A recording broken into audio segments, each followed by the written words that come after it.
Oke, selamat pagi teman-teman.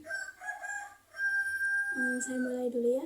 Bismillahirrahmanirrahim. Assalamualaikum warahmatullahi wabarakatuh. Oke, sebelumnya kita perkenalkan dulu ya.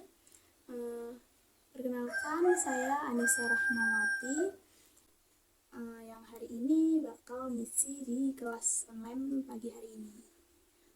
Oke, jadi kita langsung ke materinya saja ya teman-teman ya.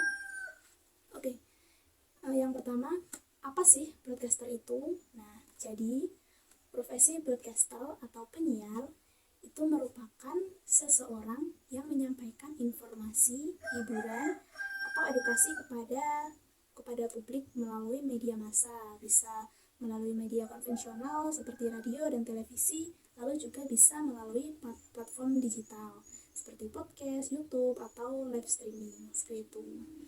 Nah, seorang penyiar itu tidak hanya membaca berita atau menyapa pendengar, tetapi juga menjadi wajah atau suara dari sebuah media yang membentuk persepsi publik terhadap informasi yang disampaikan.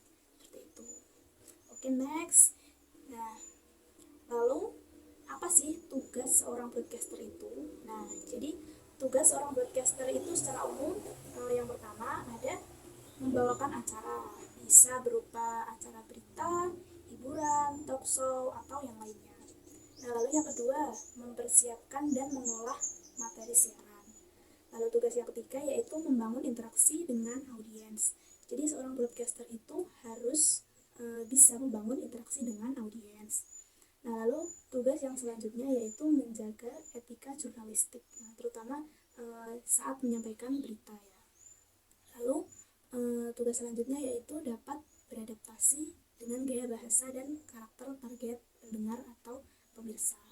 Jadi kita harus bisa beradaptasi dengan sasaran pendengar kita, seperti itu.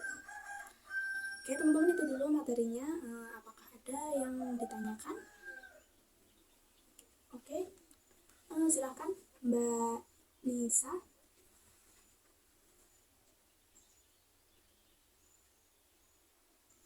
Oke, jadi apakah ada tantangan untuk seorang penyiar gitu ya? Nah, yang pastinya tuh banyak tantangan yang dihadapi oleh seorang penyiar, bisa berupa perkembangan teknologi, digitalisasi media, lalu juga ada perubahan perilaku audiens. Contohnya tuh yang audiens itu kan dulunya suka di media konvensional seperti di TV dan radio, namun sekarang kan banyak audiens, contohnya Gen Z nih, mereka kan lebih suka lihat melalui scroll di reels atau video TikTok seperti itu, karena mereka itu biasanya lebih menyukai konten yang ringkas seperti itu dan tentunya bisa diakses kapan saja.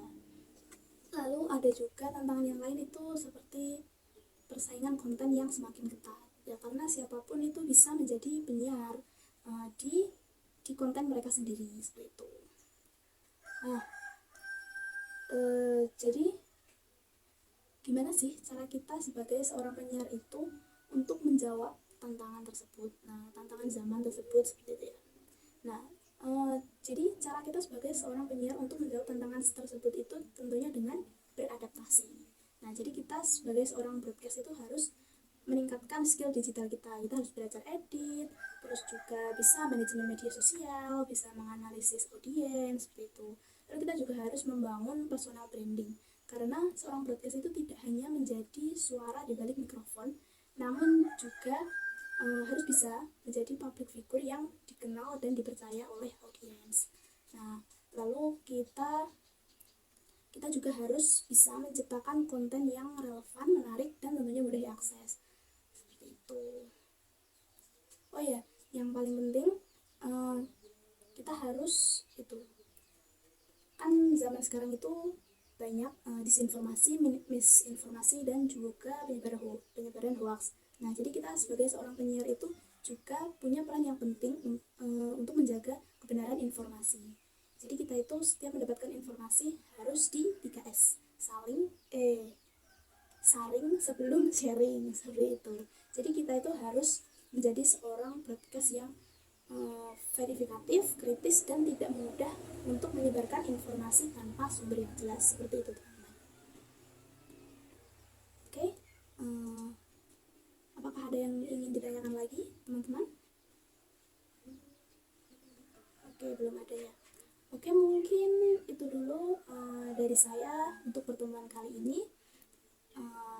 Mohon maaf bila terdapat kekurangan. Saya akhiri. Wassalamualaikum warahmatullahi wabarakatuh.